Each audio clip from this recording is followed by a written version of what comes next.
ভারতের যে সমস্ত রাজ্যর লোকসভা কেন্দ্রের সংখ্যা বেশি: উত্তরপ্রদেশ রাজ্যর লোকসভা কেন্দ্রের সংখ্যা ৮০টি, মহারাষ্ট্র রাজ্যর লোকসভা কেন্দ্রের সংখ্যা ৪৮টি, পশ্চিমবঙ্গ রাজ্যর লোকসভা কেন্দ্রের সংখ্যা ৪২টি,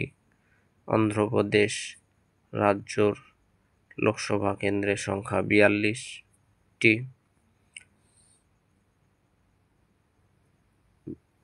বিহার রাজ্যর লোকসভা কেন্দ্রের সংখ্যা ৪০টি, তামিলনাড়ু রাজ্যর লোকসভা কেন্দ্রের সংখ্যা ৩৯টি, মধ্যপ্রদেশ রাজ্যর লোকসভা কেন্দ্রের সংখ্যা ২৯টি, গুজরাট রাজ্যর লোকসভা কেন্দ্রের সংখ্যা ২৬টি, রাজস্থান রাজ্যর লোকসভা